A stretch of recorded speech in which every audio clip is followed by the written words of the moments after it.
News every 15 minutes, weather every 10, and sports twice an hour. Newstalk, KGVO, AM 1290 and now 101.5 FM. You're listening to Montana Morning with Peter Christian. The body of a missing Missoula man has been found near Blodgett Canyon. Good morning, everyone. It's Montana Morning. It is Monday, September the 8th, 2014.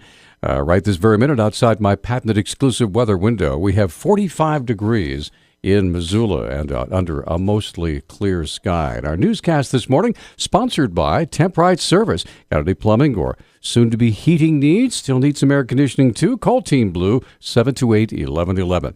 This morning's top story, Ravalli County Sheriff Coroner Chris Hoffman reports that Ryan Silsby, the 25-year-old Missoula man who has been missing since August 17th, has been located. He is deceased. Hoffman says Silsby's body was discovered a short distance west of the Blodgett Canyon trailhead at the base of a popular climbing feature.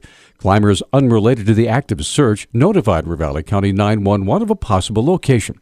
And a two-man team composed of a sheriff's deputy and a Ravalli County search and rescue member hiked into the area and located Silsby's body. Two Bears Air was dispatched from the Flathead County to assist in recovery. Hoffman said his office continues to investigate the cause and circumstances surrounding Ryan Silsby's death. Ward 2 City Councilor Adam Hertz said yesterday that Mayor John Engen and the Missoula City Council bear the responsibility for increased taxes or eventual higher rates once the Mountain Water lawsuit has been decided. The Missoulian reported over the weekend that the city of Missoula has already exceeded the $400,000 budgeted for the initial costs in its lawsuit against the Carlyle Group, months before the issue even goes to court. Hertz, one of the sole conservatives on the city council, says the cost overruns on the lawsuit, which he has opposed from its inception. He said that's just a matter of common sense. I don't have a crystal ball. I just have this quality that seems to be lacking in a lot of our public officials, and it's called honesty and common sense, and that's how I knew this was going to happen from the get-go. And I hate to say I told you so because it's not good news for the taxpayers, but I did tell them so, and nobody wanted to listen. How will the city pay for these larger-than-expected legal bills? Hertz says there's a state law that allows the city to pass the litigation costs directly on to the taxpayers. The city has actually found another loophole, which is that they can create a levy called a judgment levy to pay for lawsuits, and they've stuck part of the South Avenue lawsuit in that, and it sounds like they think they'll be able to stick condemnation lawsuit in that if it fails. Hertz says he states his opinion of a worst-case scenario should the city lose its condemnation lawsuit. The worst-case scenario is that the city loses a lawsuit, and then all of the taxpayers are stuck with it, even taxpayers that aren't mountain water consumers. Neighborhoods like the Ranch Club and areas in Grant Creek where they have their own private water system, they'll get stuck with the bill on this, and there was never any upside for them from the beginning. Hertz says it'll be another 6 months before the condemnation lawsuit sees the inside of a courtroom. The Big Sky School District has fired a girls' basketball coach charged with raping two players on the Lone Peak High School team. The Board of Trustees met briefly Friday and voted unanimously to fire 22-year-old Kyle Kokot, who was to coach basketball and serve as a lunchroom aide during the 2014 and 15 school year. He coached the Lone Peak team during the 2013 and 14 season. Kokot made an initial appearance last week on 2 counts of sexual intercourse without consent. He has not entered a plea. He remains jailed. His bail set at $250,000. Officials in northwestern Montana recovered the body of a Missoula man who fell off a pontoon boat and drowned in Middle Thompson Lake nearly 3 weeks ago.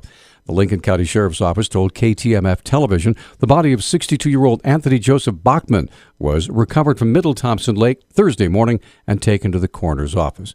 His body was recovered in about 75 feet of water. An arrest was made last week regarding a vicious attack on Russ Talmo in downtown Missoula that occurred last winter. Missoula Police Public Information Officer Travis Welsh has details on the arrest of 25-year-old Stuart Brown. Reported as kind of an unprovoked attack downtown that resulted in some pretty serious injuries to the victim. It was kind of a long investigation, and through the course of the investigation, he was identified as the primary suspect, and subsequent to that, a warrant was issued for his arrest. Welsh says police have been searching for Brown since the incident occurred. Police officers were in a downtown bar and happened to recognize Mr. Brown, and they had prior knowledge that he had an outstanding felony warrant related to an assault that occurred last December, and they made contact with him, and he attempted to flee from them. They were able to apprehend him and take him into custody. Talmo suffered serious head and facial injuries that required hospitalization. According to court records, Brown appeared last week in Missoula Justice Court on charges of aggravated assault and escape. He was placed in jail on a total of $85,000 bond. A person was hospitalized after a pickup truck apparently went off a steep embankment into the Missouri River near the town of Dearborn. The Great Falls Tribune reports the crews responded to the incident about 6:30 Sunday morning. Dearborn Volunteer Fire Department Chief Jerry Dobbins said one person was transported to a hospital by Mercy flight after the crash. Montana Highway Patrol is investigating. Officials at Missoula County Public Schools are reporting a rise in enrollment with the start of the 2014 and 15 school year. Director of Communications Hatton Littman says the enrollment numbers are both good and bad news for the district. We're looking at about 140 more students in our districts than we had at this time last year, and that's primarily centered on the K through 8 grade levels, and we're really excited to welcome that many more families into our school district, but we also acknowledge that that creates a little bit of a challenge for us to find space. Littman says the anticipated increase in enrollment is right on schedule with what planners had foreseen, which may lead to a request for more money to improve or build new schools from taxpayers. We're hoping to put a larger bond in front of taxpayers this time next year to help fund expansions and additions and renovations to a lot of our schools, because what we know from that work is that we are anticipating over 900 more students by the 2016-2017 school year. As of September 5th, there was a total enrollment of 8,844 students in School District 1. Last week, the Montana Public Service Commission voted 4-1 to approve Northwestern Energy's purchase of 11 hydroelectric dams.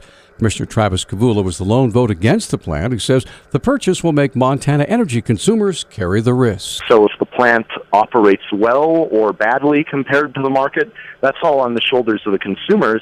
And ironically, the actual owner of the property, Northwestern Energy, makes a guaranteed profit of about $60 million annually, regardless of how well the dams compare to the open market or other energy resource alternatives. Kavula says the business plan laid out by Northwestern Energy is based on overly optimistic projections. A lot of the value of these dams is tied up in what people think the cost of emitting carbon is going to be. The higher the cost of carbon, the more its impact on electricity market prices, the higher the value of the dams. So when Northwestern went to value the dams, they used a carbon price forecast that is 73% higher than what other regulated utilities are predicting. Kavula says the cost of the dam purchase could up to about $50 to $60 per year extra for residential customers. Newstalk Times 610. Newstalk, KGVO. Missoula's official weather station. Plenty of sunshine today, but a few clouds will move in this afternoon. Temperatures will top out right around the 80-degree mark. Overnight tonight, we drop back into the mid-40s. Chance of showers with highs in the 60s on Tuesday. I'm meteorologist Brooke Foster for KGVO.